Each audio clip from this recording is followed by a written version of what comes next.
انسان کو کسی پیغام کے ساتھ اور کسی مقصد کے ساتھ بھیجا ہے۔ قرآن مجید فرقان حمید یہ دستور حیات بھی ہے، منشور حیات بھی ہے، اللہ تعالیٰ کی کتاب ہے، اللہ کا پیغام ہے، اللہ کا حکم ہے۔ بس قرآن مجید میں اللہ تعالیٰ کہتے ہیں کہ میں نے جن اور انس کو اپنی عبادت کے لیے پیدا کیا ہے۔ علماء کرام عبادت کو دو پہلوؤں میں تقسیم کرتے ہیں۔ علماء کہتے ہیں نماز پڑھنا بھی عبادت ہے، زکوٰۃ دینا بھی عبادت ہے، روزہ رکھنا بھی عبادت ہے، نفل پڑھنا بھی عبادت ہے، نماز پڑھنا بھی عبادت ہے، اور نیکی کے کام کرنا بھی عبادت ہے، قرآن پڑھنا بھی عبادت ہے۔ یہ سب کچھ عبادت میں علماء گنتے ہیں۔ لیکن جو دوسری قسم علماء بیان کرتے ہیں، علماء کہتے ہیں کہ رزق حلال کمانا بھی عبادت ہے، حرام کاری نہ کرنا بھی عبادت ہے، حرام کاری نہ کرنا بھی عبادت ہے، حلال رزق کمانا بھی عبادت ہے، اگر آپ کسی کا حق نہ کھائیں تو یہ بھی عبادت ہے، اور اگر آپ دینداری کے ساتھ اپنے کام کریں یہ بھی عبادت ہے، سود نہ کھائیں یہ بھی عبادت ہے، سود کا کاروبار نہ کریں یہ بھی عبادت ہے، جھوٹ نہ بولیں تو یہ بھی عبادت ہے، جھوٹ نہ بولنے کی ترغیب دیں تو یہ بھی عبادت ہے۔ بات صرف اس پہ ختم نہیں ہوتی کہ ہم نماز پڑھ لیں تو زکوٰۃ بھی نہ دیں تو کام چل جائے گا، بات اس پہ ختم نہیں ہوتی ہے۔ بات اس پہ بھی ختم نہیں ہوتی ہے کہ ہم روزے بھی رکھیں، نفل بھی پڑھیں، تہجد بھی پڑھیں، زکوٰۃ بھی دیں، سب کچھ کریں، لیکن سود کھائیں، کھلائیں، سود کا کاروبار کریں، بے حیائی کا کاروبار کریں، شراب پئیں پلائیں، شراب کا کاروبار کریں، منشیات کھائیں کھلائیں، منشیات کا کاروبار کریں، لوگوں کے گھروں پہ قبضہ کریں، اپنی بہن بیٹی کا حق اس کو نہ دیں، بہن بیٹی کے حق کو کھا جائیں، یا بہن بیٹی سے اپنی زندگی میں اس کا حصہ لکھوا لیں، اس کا حق وصل کر لیں، اور پھر بھی آپ کہیں کہ ہم عبادت کر رہے ہیں، تو یہ عبادت نہیں ہے۔ اللہ تعالیٰ قرآن مجید میں 5 اقوام کا قصہ بتلاتے ہیں، اور قرآن مجید میں کہتے ہیں کہ 5 قومیں وہ ہمیں سبق دینے کے لیے اللہ تعالیٰ قرآن مجید میں 5 قوموں کا قصہ بیان کر کے کہتے ہیں کہ ایک قوم تھی جس کو قوم سبا کہتے ہیں، وہ زراعت کرتی تھی، گوڈی کرتی تھی، کھاد ڈالتی تھی، پورا دن ہل چلاتی تھی، فصل اگاتی تھی، اس کا ذہن تھا، اس کا کنسیپٹ تھا، اس کا نظریہ تھا۔ کیا کنسیپٹ تھا، کیا نظریہ تھا؟ وہ یہ کہتے تھے جس کی فی ایکڑ پیداوار سب سے اچھی ہے وہ دنیا کا کامیاب اور کامران شخص ہے، جس کی زراعت اچھی ہوئی، جس کا گنا اچھا ہوا، جس کی گندم اچھی ہوئی، جس کا چاول اچھا ہوا، جس کے چنے اچھے ہو گئے، جس کے چنے کی بوریاں زیادہ بک گئیں، وہ دنیا میں کامیاب اور کامران شخص ہے۔ لیکن اللہ تعالیٰ نے پھر کیا کیا؟ لَقَدْ كَانَ لِسَبَإٍ فِي مَسْكَنِهِمْ آيَةٌ جَنَّتَانِ عَنْ يَمِينٍ وَشِمَالٍ كُلُوا مِن رِّزْقِ رَبِّكُمْ وَاشْكُرُوا لَهُ بَلْدَةٌ طَيِّبَةٌ وَرَبٌّ غَفُورٌ۔ پھر اللہ تعالیٰ نے کیا کیا؟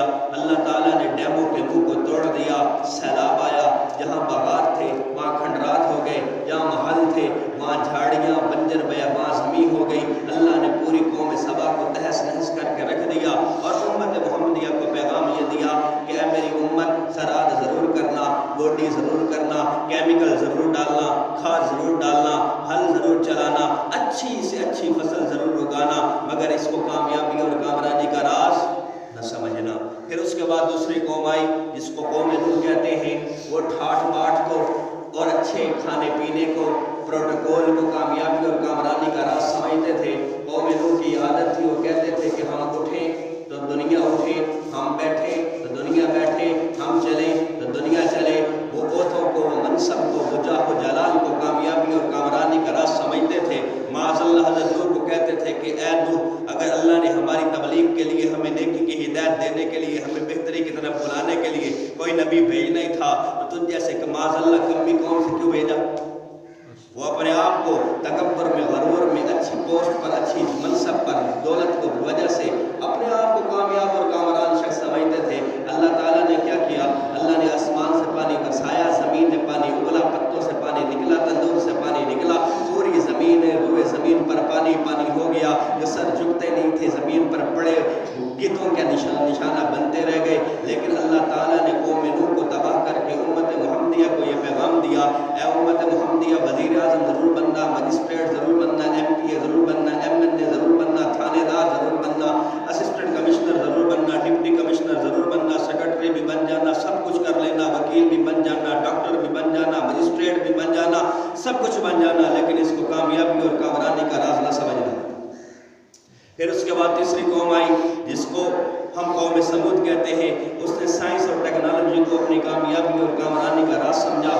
وہ اتنے بڑے بڑے جوان تھے کہ 40-40 من کا پتھر اٹھا کر یوں پھینکتے تھے جیسے ہم چھوٹا سا پتھر اٹھا کر پھینکتے ہیں. اللہ نے بڑی قد و قامت سے نوازا تھا. انہوں نے اس دور میں پہاڑوں کو چیرا, پہاڑوں کو کھودا اور کھود کر بڑے بڑے محل تعمیر کر دیے. جب محل تعمیر کر لیے تو اپنے وقت کے پیغمبر کو کہنے لگے, ہاں تو ہمیں ڈراتا ہے نا عذاب سے, ہاں ہمیں تو ڈراتا ہے نا اللہ سے, بلا اپنے اللہ کو, ہم اپنے محلات میں جا رہے ہیں, ہمیں ہلاک کر کے دکھائے.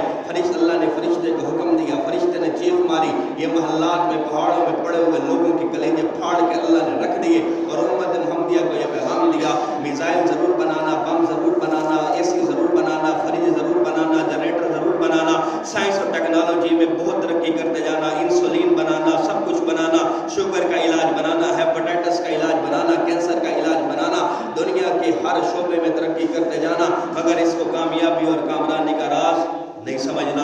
پھر چوتھی قوم آئی جس کو قوم شعیب کہتے ہیں. قوم شعیب کی عادت تھی وہ تجارت کو کامیابی اور کامرانی کا راز سمجھتے تھے. وہ کہتے ہیں جو سب سے بڑا دکاندار ہے, جو سب سے زیادہ تجارت کرتا ہے, جو سب سے بڑا وپاری ہے, جو سب سے بڑا وپار کرنے والا ہے, جو سب سے زیادہ گندم بیچتا ہے, جو سب سے زیادہ چاول بیچتا ہے, جو سب سے زیادہ چاول چنا کسانوں سے اکٹھا کر کے منڈی میں لا کر بیچتا ہے, جو بڑا کاروباری ہے وہ بہترین انسان ہے.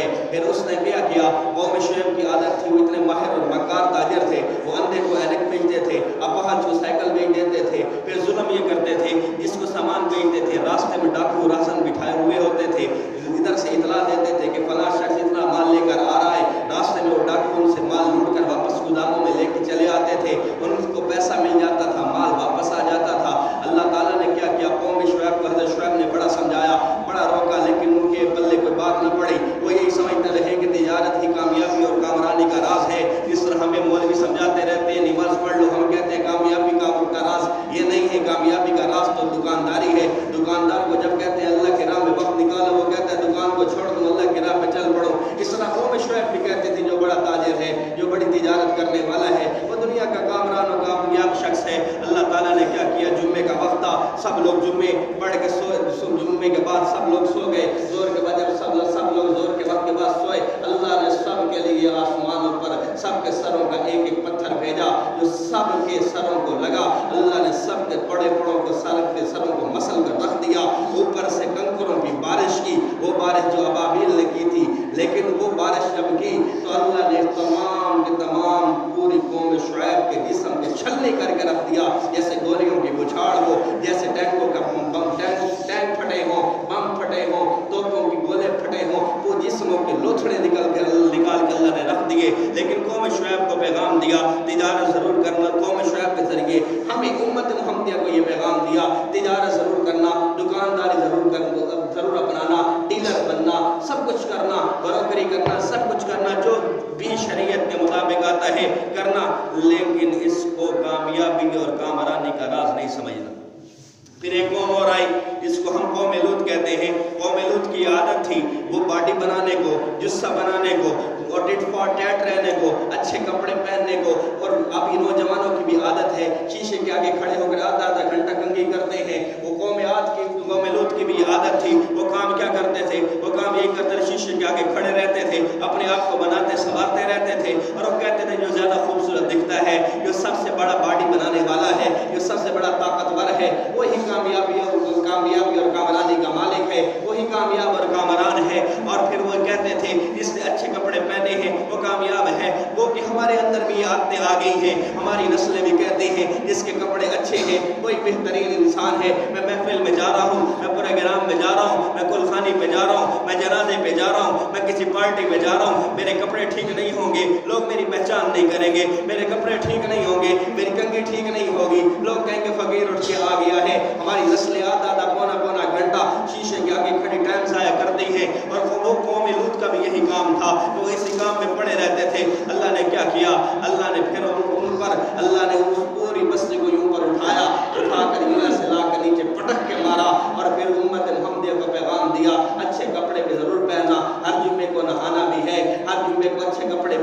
ہیں، خوشبو لگانی ہے، اپنے آپ کو بنانا سنوارنا بھی ہے، لیکن بات یہی پہ ختم نہیں ہوتی ہے، کامیابی اور کامرانی اس میں نہیں ہے۔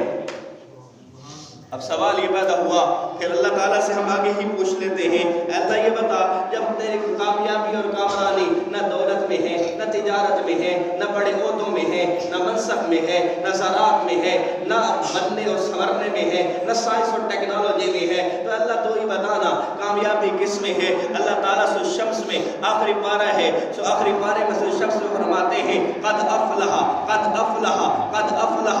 اگر تو کامیابی چاہتا ہے، اگر کامرانی چاہتا ہے، دنیا میں بھی کامیاب ہونا چاہتا ہے، آخرت میں بھی کامیاب ہونا چاہتا ہے، دنیا بھی بہتر کرنا چاہتا ہے، اپنی قبر بھی ٹھنڈی کرنا چاہتا ہے، دنیا میں بھی تو چاہتا ہے تیرے لیے رزق کی فراوانی ہو جائے، دنیا میں بھی تو چاہتا ہے تیرے رزق میں برکتیں پیدا ہو جائیں، دنیا میں بھی تو چاہتا ہے تیری نسلیں حرام کاری چھوڑ دیں، حلال کمانا شروع کر دیں، اور اگر تو آخرت میں بھی چاہتا ہے تیرے لیے وہ دار ایصال ثواب کا ذریعہ بن جائے، اگر تو آخرت میں بھی چاہتا ہے کہ تیرے لیے بہتری کا سبب بن جائے، قد افلح قد افلح۔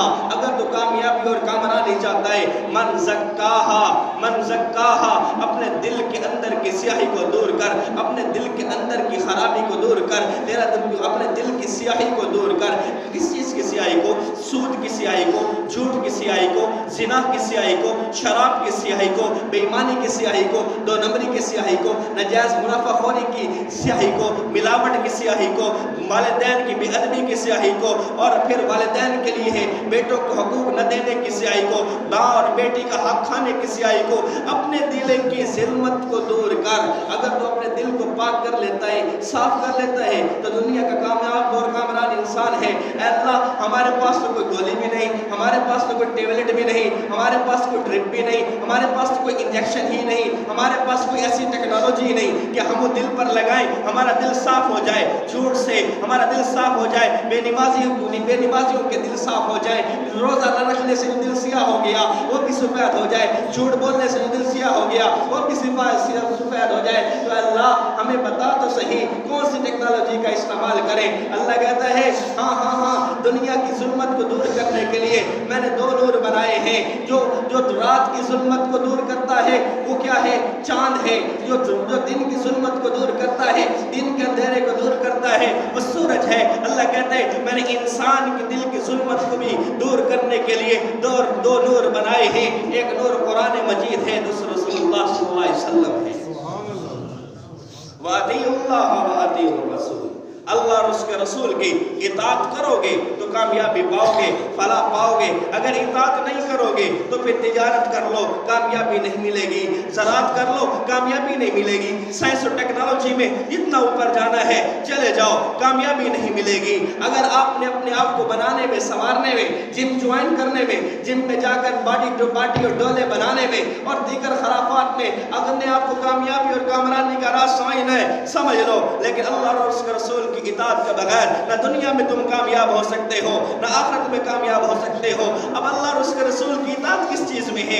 اللہ اور اس کے رسول کی اطاعت کیا نماز پڑھنے میں ہے؟ اللہ اور اس کے رسول کی اطاعت کیا روزہ رکھنے میں ہے؟ اللہ اور اس کے رسول کی اطاعت کیا تہجد پڑھنے میں ہے؟ اللہ اور اس کے رسول کی اطاعت کیا نوافل پڑھنے میں ہے؟ اللہ اور اس کے رسول کی اطاعت کیا صدقات دینے میں ہے؟ اللہ اور اس کے رسول کی اطاعت کیا بھوکے کو کھانا کھلانے میں ہے؟ اللہ اور اس کے رسول کی اطاعت کیا محتاجوں کا آپ سہارا بننے میں ہے؟ ہاں یہ پہلو ضرور ہے، لیکن اللہ اور اس کے رسول کی اطاعت کس میں ہے؟ قرآن کہتا ہے یا ایھا الناس، اے لوگوں، قد جاءتکم موعظۃ من ربکم وشفاء لما فی الصدور، یہ جو نصیحتیں ہم نے نازل کی ہیں یہ کس لیے کی ہیں؟ تمہارے لیے کی ہیں، وشفاء لما فی الصدور، تاکہ تمہارے دلوں کو صاف کر دے، شفاف کر دے۔ اب یہ نصیحتیں کیا کہتی ہیں؟ یہ نصیحتیں یہ کہتی ہیں وعد اللہ الذین آمنوا منکم وعملوا الصالحات لیستخلفنہم فی الارض۔ اللہ کہتا ہے میرا کسی کے لیے کوئی وعدہ نہیں ہے، میرا کسی کے لیے کوئی وعدہ نہیں، کوئی عہد نہیں کہ میں وہ پورا کروں گا۔ ہاں وعدہ ہے ان لوگوں کے لیے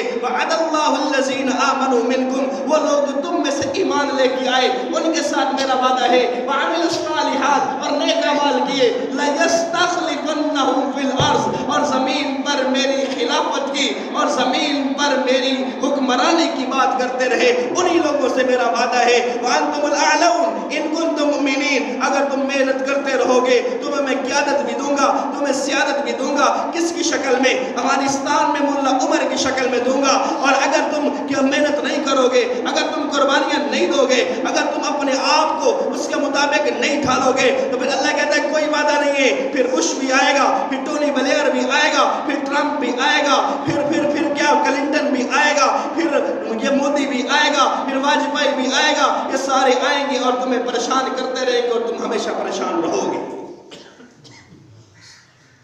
تو دوستو بزرگوں اللہ تعالیٰ قرآن مجید میں کیا فرماتا ہے اللہ کہتا ہے کہ صرف ایمان لانے میں بات ختم نہیں ہوتی نیک اعمال میں بات ختم نہیں ہوتی اللہ کہتا ہے کہ اقتدار اور حکومت اور طاقت میری ہے اللہ کہتے ہیں اور انسان کیا ہے انسان اس طاقت کا امین ہے انسان اس طاقت کا دیانتدار ہے اس انسان کبھی طاقتور نہیں ہے اور اس امانت کو صحیح طریقے سے استعمال کرنا خلاف ہے قرآن کیا کہتا ہے جب اللہ تعالیٰ نے انسان کو بنانے کی خواہش کا اظہار کیا تو اس وقت فرشتوں کو کیا کہا وَإِذْ قَالَ رَبُّكَ لِلْمَلَائِكَةِ إِنِّي جَاعِلٌ فِي الْأَرْضِ خَلِيفَةً میں زمین پر اپنا خلیفہ لاتا قَالُوا أَتَجْعَلُ فِيهَا مَن يُفْسِدُ فِيهَا وَيَسْفِكُ الدِّمَاءَ انسان بنانے سے پہلے دوستو بزرگوں اللہ نے جن بنائے تھے تو جن انسان سے زیادہ شریر مخلوق ہے شرارتیں زیادہ کرتی ہے تو جن جب زمین پر فساد برپا کرتے تھے جب جن زمین پر ظلم کرتے تھے تو پھر اس وقت فرشتے تو دیکھتے تھے تو انہوں نے اس تجربے کی بنیاد پہ کہا قالوا اتجعل فیہا من یفسد فیہا ویسفک الدماء کہ اللہ یہ زمین پر فتنہ و فساد برپا کرے لیکن اللہ نے اپنا خلیفہ بنانا تھا اپنا نائب بنانا تھا ایک ایسی مخلوق بنانی تھی جو اللہ کے نظام کی تجویز کرتی تو اللہ نے انسان کو اپنا نائب اور خلیفہ بنا کر بھیجا اور آج موجودہ دور میں ہم اس منصب سے اور اس فرض سے پہلو دہی کیے ہوئے ہم نے کبھی خلافت لفظ کو نوجوان نسل کو تو پتہ ہی نہیں ہوگا چلو بوڑھے لوگ بزرگ ہمارے اکابر اسلاف تھے خلافت کی بات کرتے تھے وہ سنتے تھے نوجوان نسل کو تو پتہ نہیں خلافت کہتے کس تو کیا خلافت کے بغیر ایمان مکمل ہو گیا ختم نبوت کی ہم بات کرتے ہیں یاد رکھیں ختم نبوت کا پہرے دار اور ختم نبوت کا محافظ عقیدہ خلافت ہے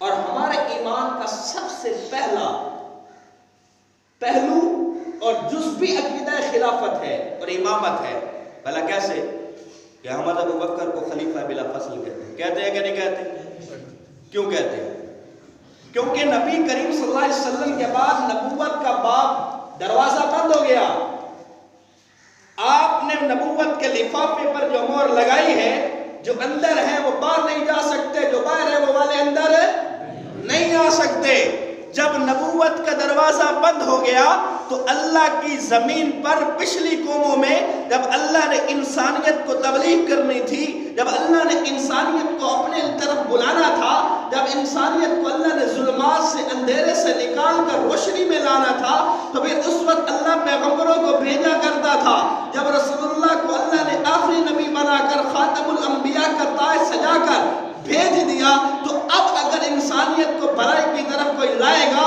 اگر انسانیت کو ظلم سے روشنی کی طرف لائے گا تو وہ اللہ کا خلیفہ اور نائب ہوگا تو اللہ تعالیٰ کے پیغمبر محمد رسول اللہ کیا ہے خلیفۃ اللہ ہے کیا ہے اللہ کے خلیفہ ہے اور ابو بکر کیا ہے خلیفۃ الرسول ہے کیا ہے خلیفۃ الرسول ہیں تو دوستو بزرگوں ختم نبوت کا دفاع بھی تب ممکن ہے ختم نبوت کی حفاظت بھی تب ممکن ہے جہاں ہم ختم نبوت کی بات کریں وہ خلافت کی بات بھی کریں اگر ہم خلافت کی بات نہیں کریں گے پھر تو پھٹا ہی پھٹا جب ہم صرف ختم نبوت کی بات کریں گے تو پھر پھٹا ہی پھٹا ہے، درمیان سے کوئی کالا چور بھی اٹھے گا، وہ اٹھ کر کہے گا ابو بکر خلیفہ بلا فصل نہیں ہے۔ لیکن جب ہم اپنے عقیدے کی وضاحت درست انداز میں کریں گے اور ہم کہیں گے کہ ختم نبوت ہمارے نبی خاتم الانبیاء ہیں، انا خاتم النبیین ہیں، لا نبی بعدی، ان کے بعد کوئی نبی نہیں ہے، لیکن پھر ہماری خلافت چلی ہے، خلیفہ بلا فصل ابو بکر ہے اور ہم نے خلافت پر چلنا ہے۔ یہ جمہوریت، شمہوریت، یہ ڈکٹیٹرشپ، یہ ہمارا کافرانہ نظام ہے،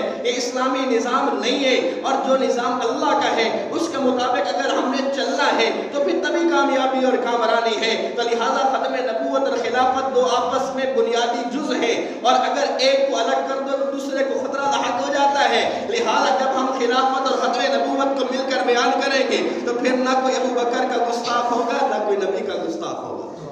بات سمجھ میں آ رہی ہے یا نہیں آ رہی؟ بات یہی ہے۔ اللہ تعالیٰ سورۃ المائدہ میں، میرا وقت ختم ہونے کو ہے، اللہ تعالیٰ سورۃ المائدہ میں رکوع نمبر 8 میں کیا فرماتا ہے؟ اللہ کہتا ہے وَمَن لَّمْ يَحْكُم بِمَا أَنزَلَ اللَّهُ، یہ جو ذکر ہم نے تم پر نازل کر دیا ہے، جو اس کی اطاعت نہیں کرتے، جو اس کو نہیں مانتے ہیں، جو چلتے پھرتے اٹھتے بیٹھتے کھاتے پیتے تجارت میں، معاشرت میں، معیشت میں، سیاست میں، تجارت میں اور دکانداری میں اور وپار میں اور دیگر معاملات میں جو اس حکم کی خلاف ورزی کرتے ہیں، جو حکم ہم نے نازل کر دیا ہے، فَأُولَٰئِكَ هُمُ الْفَاسِقُونَ، وہ مسلمان مومن نہیں ہو سکتے، وہ فاسق ہیں، وہ فاسق ہیں، فاسق ہیں، فاسق ہیں۔ بات یہیں پہ ختم نہیں ہو گئی کہ میرے دوستوں بزرگوں ایک ایت آئی ایسی سن لئی، گالی تھائی مک گئی، نہیں نہیں نہیں نہیں، 3 4 5 لینا تلے آؤ۔ اسی رکوع میں اللہ تعالیٰ پھر فرما رہے ہیں وَمَن لَّمْ يَحْكُم بِمَا أَنزَلَ اللَّهُ فَأُولَٰئِكَ هُمُ الظَّالِمُونَ، جو اپنے فسق پہ قائم ہو گیا، اس نے ہدایت کا دامن نہ پکڑا، ہدایت کی طرف نہ بڑھا، اس نے ہدایت کے لیے اپنے آپ کو سرنڈر نہ کیا اور ہمارے حکم کی اطاعت کرنا گوارا نہ کیا اور اپنے فسق پہ ڈٹا رہا، بات فسق پہ ختم نہیں ہوگی۔ وَمَن لَّمْ يَحْكُم بِمَا أَنزَلَ اللَّهُ فَأُولَٰئِكَ هُمُ الظَّالِمُونَ، وہ ظالم ہو گیا۔ پھر بات یہیں پہ ختم نہیں ہوئی کہ قرآن کہتا ہے کہ وہ ظالم ہے، یعنی کہ بات اس پہ ختم نہیں ہوئی کہ ایمان، عمل صالح اور خلافت پہ بات ختم، صرف ظالم پہ بات ختم نہیں ہوئی۔ 3 4 لائنیں نیچے آ جاؤ، پھر اللہ کہہ رہے ہیں ایک ہی رکوع میں کہہ رہے ہیں، کوئی رکوع بھی چینج نہیں ہے۔ قرآن کے میں اللہ کیا کہتا ہے وَمَن لَّمْ يَحْكُم بِمَا أَنزَلَ اللَّهُ فَأُولَٰئِكَ هُمُ الْكَافِرُونَ۔ اور مفسرین کیا کہتے ہیں؟ جو انسان گناہ کرتا ہے وہ فسق کرتا ہے، جو اللہ کی اطاعت نہیں کرتا وہ کیا کرتا ہے؟ فسق کرتا ہے۔ اور جب اس کو اپنے گناہ پر شرمندگی نہ ہو، ندامت نہ ہو، وہ توبہ نہ کرے، تو اللہ کے مفسرین کہتے ہیں اس آیت کی روشنی میں وہ پھر اپنے نفس کے لیے ظالم ہے، وہ ظلم کر رہا ہے۔ اور پھر مفسرین کہتے ہیں بات یہیں پہ ختم نہیں ہوتی، قرآن کے کہنے کا مقصد یہ ہے جو اپنے ظلم پر قائم ہے وہ اس کے دل میں رائے کے ذرا برابر بھی یہ بات نہیں آتی کہ وہ توبہ کر لے، تو اللہ تعالیٰ قرآن میں جو فرما رہے مفسرین کہتے ہیں کہ مرتے وقت اس بندے کو کلمہ نصیب نہیں ہوگا۔ تو قرآن مجید جو کتاب ہے وَذَكِّرْ فَإِنَّ الذِّكْرَىٰ تَنفَعُ الْمُؤْمِنِينَ، اللہ قرآن میں کہتے ہیں یہ میرا ذکر ہے، میں نے نازل کیا ہے، جس تک پہنچ گیا ہے ٹھیک ہے، جس تک نہیں پہنچا، جن تک پہنچ گیا ہے وہ ان تک پہنچائیں، تنفع الْمُؤْمِنِينَ، تاکہ مومنین کو فائدہ ہو جائے۔ تو اب وہ لوگ جو آپ اور میرے جیسے لوگ ہیں جو کوئی نماز نہیں پڑھتا تو کہتے ہیں کوئی گل نہیں پڑھتا، آپ کا برج بیڑا تو سانو کئی لوڑے گل کرنا دی۔ اچھا جو اگر زنا کرتا ہے اس کو اگر کوئی نہیں روکتا، آپ پہ زنا کرے در سانو کئی لوڑے رولے پڑھ دی، اور ہم یہ کہتے ہیں پھر اس کے بعد پھر وہ لوگ جو یہ کہتے ہیں کہ اگر حکومت غلط چل رہی پہ یہ چل رہی ساڑا کیڑا کام میں، ساڑا کام تو یہ گوڑیاں کرنا ہے، ساڑا کام تو یہ زراعت کرنا ہے، ساڑا کام تو یہ دکانداری کرنا ہے، ساڑا کام تو یہ سارے کام کرنا ہے۔ لیکن بات سنو، اگر ہم خلافت کی بات نہیں کریں گے، اگر خلافت کا درس نہیں دیں گے، اگر خلافت کی طرف لوگوں کو نہیں بلائیں گے، ہم اس آیت کا کیوں انکار کر رہے ہیں؟ کیا وَذَكِّرْ فَإِنَّ الذِّكْرَىٰ تَنفَعُ الْمُؤْمِنِينَ، جو ذکر تم تک پہنچ گیا ہے وہ اگلے لوگوں تک پہنچاؤ تاکہ تنفع الْمُؤْمِنِينَ، مومنوں کو فائدہ ہو جائے۔ لیکن دوستو بزرگوں، قرآن مجید کو درخواست نہیں ہے کہ اللہ تعالیٰ درخواست کر رہا ہے بخدمت جناب حضرت انسان صاحب مہربانی فرما کر اس پر عمل کر لو، یہ اللہ کا حکم ہے، اللہ کا حکم ہے، دستور مقصور حیات ہے، منشور حیات ہے۔ قرآن مجید اللہ تعالیٰ کا قطعی حکم ہے۔ اللہ حکم دے رہے ہیں، انسان کو حکم دے رہے ہیں۔ اللہ درخواست نہیں کر رہا کہ بخدمت جناب ایس ایچ او صاحب، بخدمت جناب مجسٹریٹ صاحب، بخدمت جناب انسان صاحب، بخدمت جناب نمبردار صاحب، بخدمت جناب کسان صاحب، بخدمت جناب دکاندار صاحب نماز پہ آ جاؤ، بخدمت جناب فلاں صاحب روزہ رکھ لو، بخدمت جناب فلاں صاحب زمین پر میرے نظام کی بات کرو۔ اللہ درخواست نہیں کر رہا، اللہ حکم دے رہے ہیں، حکم۔ سب سے پہلے تو ہمیں یہ کنسپٹ بنانا ہوگا، یہ کنسپٹ بنانا ہوگا کہ اللہ ہمیں حکم دے رہے ہیں، اور جس نے بنائے۔ مجھے ایک بات بتائیں، وقت تو ختم ہو چکا لیکن لیٹ آیا، 5 منٹ میرے لیے مجھے برداشت کیجئے گا۔ اللہ تعالیٰ دیکھیں میری بات سنیں، ایک جنریٹر ہے، ایک کمپنی ایک جنریٹر بناتی ہے، ساتھ میں کتابچہ بھی دیتی ہے، انجینئر بھی دیتی ہے، اور پھر کیا کہتی ہے کہ جس طرح کتاب میں لکھا ہے ویسے جنریٹر کو چلانا، ورنہ خراب ہو گیا تو ہماری کوئی گارنٹی نہیں۔ انجینئر دیتی ہے، وہ انجینئر ہمیں ایک دفعہ چلا کر چالو کر کے دیتا ہے اور کہتا ہے بھائی یوں چلانا ہے، یوں ٹیوننگ کرنی ہے، بات بنے گی، ورنہ جنریٹر خراب ہو جائے گا۔ اللہ نے انسان کو بنایا، انسان کو بنانے کے بعد کتاب بھی دی ہے، کتابچہ بھی دیا ہے، انجینئر بھی دیا ہے، کتاب بھی دی کہ کہا کہ انسان اگر کتاب کے مطابق چلے گا تو ٹھیک چلے گا ورنہ خراب ہو جائے گا۔ پھر کہا، پھر کیا، پھر اس کے بعد انجینئر بھی دیا کہ انجینئر کی ہدایات کے مطابق چلے گا تو ٹھیک رہے گا ورنہ خراب ہو جائے گا۔ اب کتاب کون ہے؟ کتاب اللہ کا قرآن ہے، اور انجینئر کون ہے؟ محمد الرسول اللہ ہے، اور جو محمد رسول اللہ کے مطابق اور قرآن کے مطابق چلتا ہے وہی صحیح چل سکتا ہے۔ اللہ نے انسان کو بنایا تو پھر جنریٹر کی طرح ہی بنایا ہے، جیسے ہم جنریٹر بنائیں، ہم یہ مائک بنائیں، ہم یہ موبائل بنائیں تو ہم بتاتے ہیں بھائی اس کے مطابق چلانا، یہ بندہ تمہیں سکھا دے گا، اس کے مطابق چلانا۔ اللہ نے جب انسان کو بنایا، رسول اللہ کو بھیجا، قرآن مجید میں ان پر نزل علی محمد پر قرآن نازل کیا۔ جب قرآن نازل کر کے یہ بتایا، اب کوئی دوست اور بزرگ یہ کہہ رہا ہوگا یہ مولوی جو شراب پینے والوں کو بھی لتاڑ رہے، نماز نہ پڑھنے والوں کو بھی لتاڑ رہے، یہ کیوں لتاڑ رہے؟ وَأَنزَلْنَا إِلَيْكَ الذِّكْرَ لِتُبَيِّنَ لِلنَّاسِ، اللہ تعالیٰ کہتے ہیں کہ میں نے اپنے پیغمبر پر یہ ذکر نازل کیا ہے، کیا ہے؟ لِتُبَيِّنَ لِلنَّاسِ، اس کی جب یہ تبلیغ کرتے ہیں، جب دعوت دیتے ہیں تو مقتدیوں کے ڈر سے ڈرنے والا مولوی نہیں ہے کہ اگر میں مقتدی، اگر میرا مقتدی، میرا مسجد کا متولی سود کھاتا ہے، میں سود کے خلاف تقریر کر دوں گا، میری چھٹی۔ محمد رسول اللہ ایسے مولوی نہیں تھے، ایسے عالم نہیں تھے، ایسے دائی نہیں تھے جو مقتدیوں کے ڈر سے حلال حرام بتانا چھوڑ دیتے، جو مقتدیوں کے ڈر سے نیکی اور بدی کا راستہ بتانا چھوڑ دیتے۔ لِتُبَيِّنَ لِلنَّاسِ، تیرا پیغمبر کھل کر بیان کرنے والا۔ میری بات سمجھ رہے ہیں کہ نہیں سمجھ رہے؟ تو بات کرنے کا مقصد یہ ہے کہ اگر کار ہے، کار میں انجن میں 2 پائپ ہوتے ہیں، ایک پانی والا، ایک پیٹرول والا۔ تو پیٹرول والے میں اگر پانی ڈال دیں اور پانی والے میں پیٹرول ڈال دیں تو کار چل جائے گی؟ انجن سیز مار جائے گا، گاڑی کا انجن بیٹھ جائے گا، گاڑی کسی کام کی نہیں رہے گی۔ اچھا ہم کیا کرتے ہیں؟ اللہ نے ہمیں راستہ دیا زندگی گزارنے کے لیے خلافت کا، اور ہم نے پیٹرول والے پائپ میں ڈال دیا پانی جمہوریت کا۔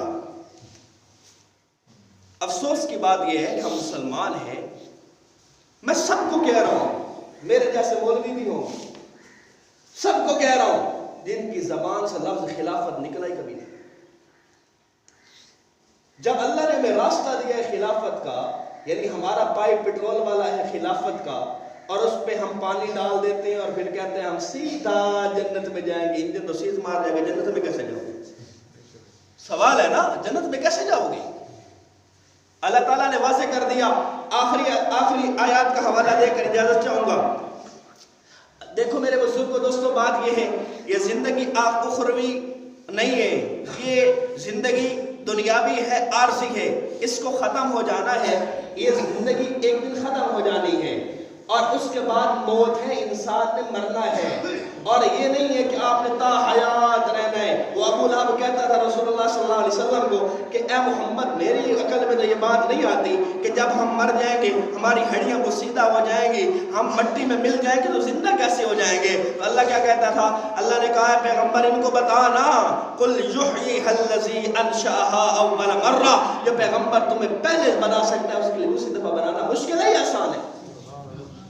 تو ہم نے مرنا ہے، ہم نے قبر میں جانا ہے، پھر کیا اذا زلزلت الارض زلزالها واخرجت الارض اثقالها وقال الانسان ما لها يومئذ تحدث اخبارها اذا السماء انفطرت واذا الكواكب انتثرت واذا البحار فجرت واذا القبور بعثرت. جب آسمان میں کھڑکیاں بن جائیں گی, جب زمین میں زلزلہ برپا ہو جائے گا, آسمان میں کھڑکیاں بن گئی, ستارے بے نور ہو گئے, حتیٰ کہ سورج جو آج کروڑوں کلومیٹر دور ہے اور آج ہم اس کی تپش کو برداشت نہیں کر سکتے ہیں, ہم پسینے میں شرابور ہو جاتے ہیں. کل قیامت کا دن ہوگا, یہ سورج کروڑوں میل دور نہیں 1 کلومیٹر کی دوری پر ہوگا. اس وقت ریت تپ کر شیشہ بن جائے گی, تانبا تپ کر سونا بن جائے گا. اور پھر کیا ہوگا, زمین میں جب زلزلہ برپا ہوگا, زمین اپنے اندر موجود تیل کو نکال کر باہر پھینکے گی, اپنے اندر موجود گیس کو نکال کر باہر پھینکے گی, اپنے اندر موجود سونے کو نکال کر باہر پھینکے گی, اپنے اندر موجود چاندی کو نکال کر باہر پھینکے گی, اپنے اندر موجود تمام ذخائر کو نکال کر باہر پھینکے گی. مجھے اور آپ کو جو قبروں میں پڑے ہوئے, زمین میں پڑے ہوئے ہوں گے, ان کو بھی نکال کر باہر پھینک دے گی. جب قبر سے باہر پھینک دے گی تو پھر اس وقت حشر کا میدان سجے گا. پھر اللہ پوچھے گا این الملوک, آج کون بادشاہ ہے. پھر اللہ پوچھے گا این الجبارون, آج کون بڑا فرعون ہے, آج وہ کون ہے جس کی گردن میں سری آئی, جو میری اطاعت نہیں کرتا تھا. 1000 سال تک لمن الملک اليوم کا جواب دینے کے لیے 1000 سال تک تمام انبیاء کھڑے رہیں گے, تمام صحابہ کھڑے رہیں گے, تمام اولیاء کھڑے رہیں گے, تمام انسان کھڑے رہیں گے. 1000 سال تک کوئی جواب دینے والا نہیں ہوگا. اور یہ آخری ایک ہمارا سال ہے, ایک قیامت کا سال ہے. قیامت کے سال میں اور یہاں کے سال میں بڑا فرق ہے. یہاں کے ہزاروں سال وہاں کے 1 سال کے برابر ہے. اور اس وقت 1000 سال تک سب منہ اٹھا کر کھڑے رہیں گے. پھر اللہ خود کہیں گے للہ الواحد القہار, آج کے دن خدا واحد قہار کی حکومت ہے. تو بہتر پہلے اس کے اس خدا واحد قہار کی حکومت کا ہمیں سامنا کرنا پڑے, اس خدا کا سامنا ہمیں محشر کے میدان میں کرنا پڑے. اس خدا کے آگے جھک جاؤ, اس خدا کی اطاعت کر لو. اس کی اطاعت کس میں ہے؟ جو نماز نہیں پڑھتے, آج جو ہفتے بعد زیارت کروانے کے لیے آئے ہیں کہ ہم مسجد میں جمعہ پڑھنے آ گئے ہیں, وہ توبہ کر لیں کہ آئندہ کی نماز پڑھیں گے. توبہ کرتے ہیں انشاءاللہ. اور اس کے بعد میری عادت ہے, میرا معمول ہے, میں ہر بیان میں 1 منٹ یہ کہتا ہوں کہ یہ جو ہے نا جی, یہ چیز اس کو بڑھا دیں, کوئی فرق نہیں پڑتا. جس کی بالکل نہیں ہے اتنی رکھ لے, جو اللہ اتنی رکھنے کی توفیق دے گا وہ بڑی ان کی بھی توفیق دے دے گا. اور جس کی اتنی ہے وہ آج نیت کرے, وہ تھوڑا بڑھائے گا. بخاری شریف کی حدیث ہے اور صحیح حدیث ہے. رسول اللہ صلی اللہ علیہ وسلم کے پاس ایران سے ایک وفد آیا, اور ایران سے جو لوگ آئے انہوں نے داڑیاں چاٹ, مونچھیں ایسے بڑی بڑی, جیسے ہم بناتے ہیں نا مار لگسائیں, چودھری لگسائیں, خان صاحب لگسائیں. تو ایران کے ان وفد والوں نے بڑی بڑی مونچھیں, داڑھی بالکل چاٹ, شیو. آپ صلی اللہ علیہ وسلم نے پہلی دفعہ دنیا میں ایسی شکلیں دیکھی. عرب میں کافر تھے, مشرک تھے, عیسائی تھے, یہودی تھے, سب کی داڑیاں تھیں. آپ نے پہلے دفعہ دیکھا تو بڑے حیران ہوئے, ایک ہی رول ہے. تو وہ انہوں نے کہا کہ ہمارا جو بادشاہ ہے نا ایران, شاہ ایران, اس نے حکم دیا ہے داڑھی پوری شیو کراؤ, مونچھاں بڑی بڑی رکھو تاکہ دہشت ناک لگو, مار صاحب لگو, میاں صاحب لگو, خان صاحب لگو. رسول اللہ صلی اللہ علیہ وسلم اور آپ کے الفاظ ہیں, یہ بخاری کے الفاظ ہیں. امام ابو عبداللہ محمد بن اسماعیل البخاری الجوفی نے اس کو لکھا ہے, اور یہ ہمارے اسلاف پڑھاتے آ رہے ہیں. یہ رسول اللہ کے الفاظ ہیں, میرے الفاظ نہیں. میرے سے دکھی نہیں ہونا, دکھی ہونا آقا دو جہاں تے ہو جائے, میرے سے دکھی ہونے لوڑ کائی نہیں, یہ ہو بھی گئے تو خیر ہے. اچھا, رسول اللہ صلی اللہ علیہ وسلم نے فرمایا, بخاری شریف کے الفاظ ہیں, جب دل کرے آئے جھنگ آئے, میں آپ کو بخاری کھول کر دکھاؤں گا. رسول اللہ نے فرمایا, میں لعنت بھیجتا ہوں تمہاری شکلوں پر بھی اور تمہارے بادشاہ کی شکل پر. جن کی شکلوں پر اللہ نے لعنت کے رسول نے لعنت بھیج دیا, عاشق رسول ہیں, جلوس سے سب تو پہلے لگ گئی وہ.